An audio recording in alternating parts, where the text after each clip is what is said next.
कई जन्मों के पुण्य उदय होते हैं, तब जाकर के कहीं हमें ऐसा पांडाल, ऐसा स्थान और श्रीमद् भागवत जी की प्राप्ति होती है। आज हम अपने आप को जहां एक तरफ उत्साहित और धर्म कुशल समझते हैं, महसूस कर रहे हैं, वही विडंबना हमने रास्ते में कई बार यहाँ पे कई गतिविधियां देखी। भागवत जी आप लोग श्रवण कर रहे हैं, आचार्य जी, व्यास जी नित्य श्रवण कराते हैं, लेकिन हम कथा को मानते हैं, कथा की नहीं मानते हैं। यदि मूल में जाया जाए तो जिन भगवान की यही हम आप कथा सुन रहे हैं, उनको आखिर धराधाम पर क्यों आना पड़ा? किसके लिए आना पड़ा? विप्रधेनु सुरसंत हित लीन मनुज अवतार, निज इच्छा निर्मित तनु माया गुण गोपाल। आज क्या हो रहा है?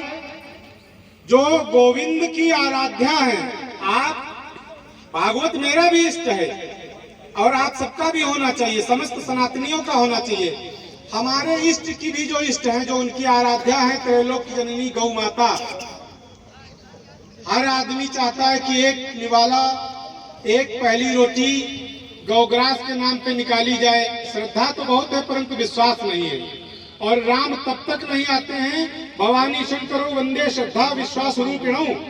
जब तक श्रद्धा और विश्वास का विवाह नहीं होता है, हमें राम का अयन नहीं प्राप्त होता, यानी राम का घर।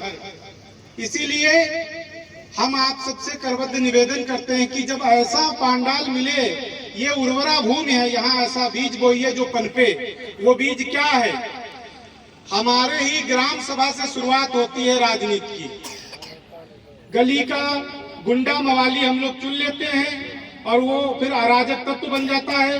देखा नहीं गया, कलेजा फट रहा है गौशालाओं में, और जो जनप्रतिनिधि हैं उनको सरकार इतना फंड देती है, उससे पेट नहीं भरता है, गाय का चारा खाते हैं। तो आप लोगों से निवेदन है, सरकारों के भरोसे मत बैठिए। हम सुधरेंगे तो जग सुधरेगा। गाय हमारी माता है। आज हमारी माता सड़कों पे दर दर भटक रही हैं। जनप्रतिनिधि वोट मांगने आए, उससे पूछिए कि मैं अभी आपको 2 घंटे बाद टीवी पर देखना चाहता हूँ, आप सदन में क्यों नहीं गए? होता कि ऊपर कानून बनाने के लिए आवाज उठाते हैं। इन्हीं का तो एजेंडा था, भारत भव्य बनाएंगे, हिंदू राष्ट्र बनाएंगे। अब क्या हो रहा है? तो हमारी माता काटी जा रही है, यहीं पे उनका रक्त गिर रहा है। कैसे हमें पुण्य फल की प्राप्ति होती है? नहीं हो सकती। गंगा जी में दूषित नाले प्रविष्ट किए जा रहे हैं। गीता, भागवत, रामायण जैसे परम ग्रंथ हमें पाठ्यक्रम में हमारे बच्चों को पढ़ाए जाने चाहिए।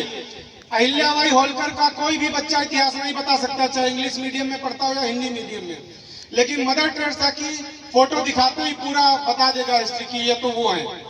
तो कमी कहाँ है? हमको आवाज उठानी पड़ेगी, संविधान से अनुच्छेद 30 हटवाना पड़ेगा।